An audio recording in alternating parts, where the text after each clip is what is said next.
Portugal kind of got cut short, but the couple games you were able to be there, and I know you said you didn't take away wins and losses, but outside of the team bonding, were there any things that stood out to you?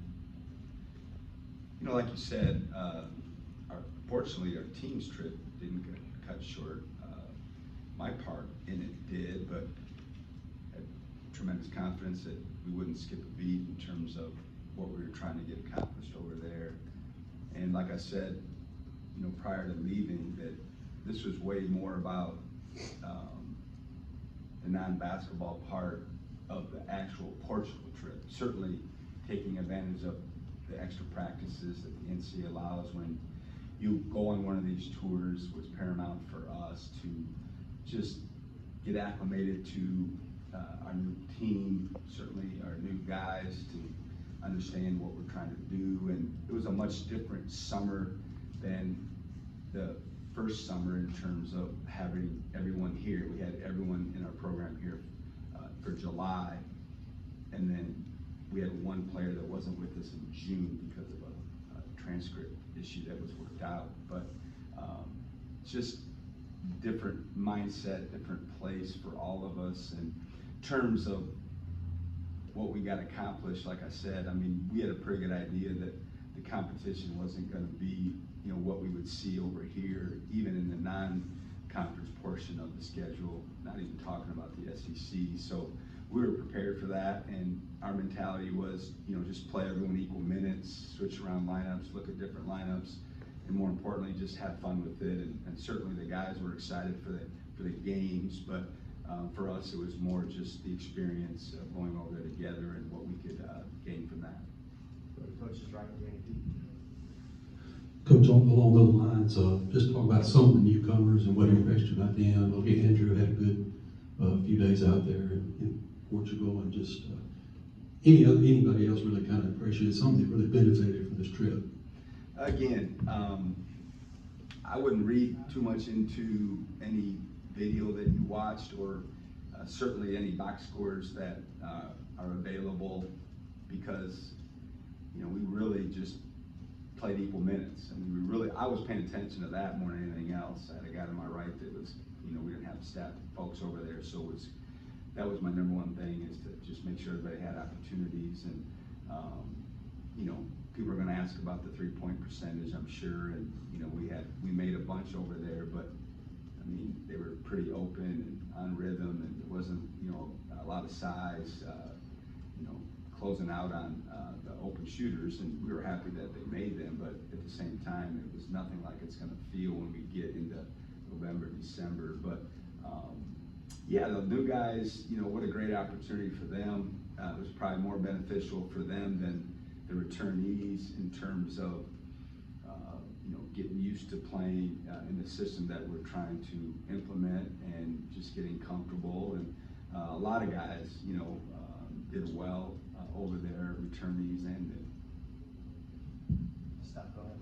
Coach, among the guys who didn't play was Deshaun on that trip. Do you have any update on his status, and do you expect him to be ready when the season comes around? Yeah, Rams had foot surgery. I couldn't even tell you the exact date. It was weeks ago. So he's been on a scooter ever since. He's still on one. We're taking our time, you know, with his recovery. We expect him back sometime this fall. I would say in the next few weeks rather than months. So if everything goes as planned, I mean, he'll certainly not miss any games, but he'll have some catching up to do from the obvious of cardio and just with rhythm, etc. But so far so good for you know, getting him back on the timeline that they put in place. We've seen you guys schedule a lot of those, you know, neutral site games. I know you had a few of them last year, but a lot more this year. What do you feel like you guys get out of those games? Why do you like those games so much?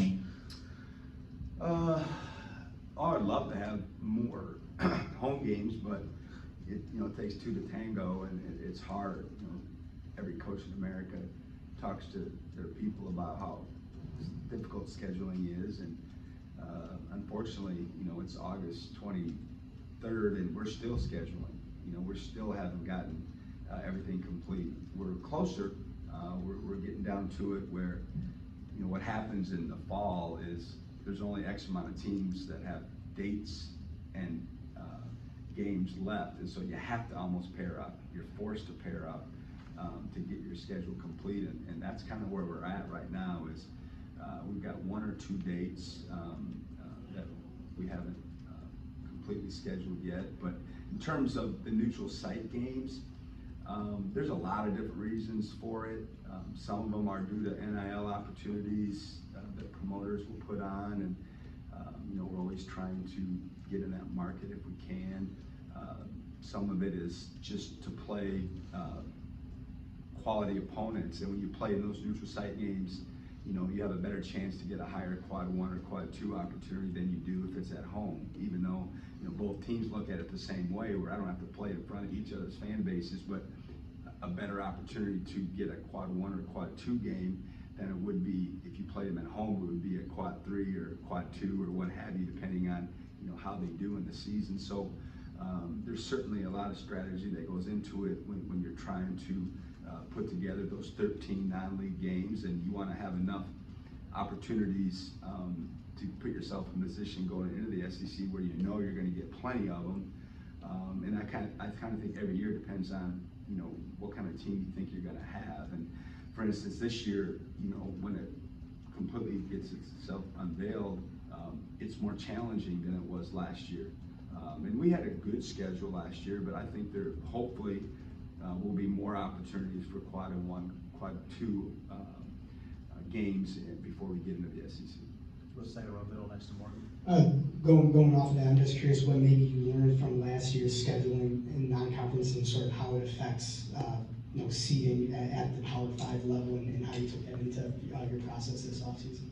Yeah, what we found in our research is that, right? You got to play good teams to get rewarded for it. Certainly everyone has a different philosophy. Some folks are like, we got so many opportunities in our league, depending on the strength of your particular league, that they want to pull back a little bit, because what you don't want to do is have too many and get caught in a situation where the losses pile up, and there's data out there that says a certain number of losses, regardless of how well you do in some games, you're almost doomed. So we're trying to find that right medium and mix, but we just really want to try to get quad 1 and quad 2 wins like everybody else, but you've got to trust data, and there's a lot of people out there in that space right now where they're projecting, and it changes every day depending on rosters, but it's somewhat of a educated guess, if you will, and we're doing the same just to try to put our team in position to have opportunities. If we're good enough to win enough games and be considered for an at-large possibility, you've got to have the numbers to back it up. Got time for a couple more. We'll go to Paul, Steph, and then back to Justin. Just kind of update where your current schedule is, what you guys are doing as far as workouts, and then when the first day of official practice is. I know you guys follow it. There's been some releases of particular games. Like I said earlier, we're still in the midst of doing that, but I think it'll end up being a very good and challenging schedule for us. We are just getting back on the court. We got started in school last Wednesday, so we've let them take that first 5 or 6 days to try to get back into the routine of academics and a full campus, and just being excited about being in a new year. And we're just getting back on the court, and we get the X amount of hours now until what they do is whatever your first game is for your particular school. It's not a hard date that you can start full practices. It's 42 days backwards from the date you open.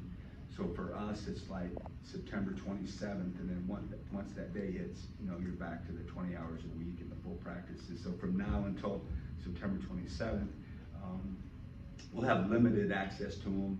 They'll have 4 hours with us on the court, and then they'll have 4 hours in the strength and conditioning department with Coach Walker. And so it'll be good. We'll ease back into it, and I'm sure some guys are back in summer shape rather than basketball shape, and we'll have to work on that as well. Coach, when you look at the offseason y'all had after, you know, making the NCAA tournament, you know, the expectations kind of start to rise going into year two, I guess. How do you kind of handle that with players, understanding that, you know, whether it be on social media or whatnot, there's gonna be, you know, good things said about them, expectations set, how you kind of handle that with them? Yeah, in this day and age, you can't, you know, hide from it. It's certainly gonna be different than last year. I mean, I think most coaches probably are in the mode of lowering expectations this time of the year, especially if you've been around the block once or twice. And if I come into these situations, and when I have the opportunity to talk to media, if I'm sitting here, you know, talking about how tough it's gonna be and, you know, trying to lower expectations when you're coming off a team that went to the tournament and has that many people back, I mean, people will be rolling their eyes at me, and we try to tell the truth to everybody when we're dealing with these kind of situations. But we're gonna lean into it. We're gonna lean into it. It's already been discussed, and we're not gonna sneak up on anybody this year than maybe we did last year, early in the season a little bit, and pop some people and surprise some people.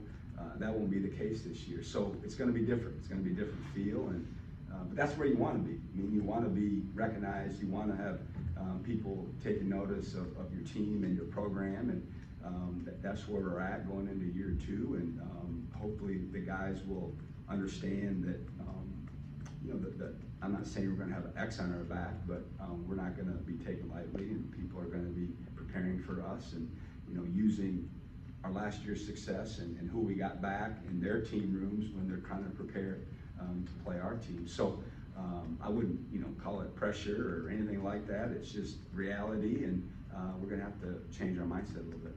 Go ahead and wrap us up. I know you said that mainly you were in Portugal, you were just looking at giving everyone equal minutes, but I'm curious just how much were you able to take away about which maybe lineups were meshing well together in combination, you guys were playing well off each other and feeding off each other? Yeah, I don't really delve into that too deep in, you know, August.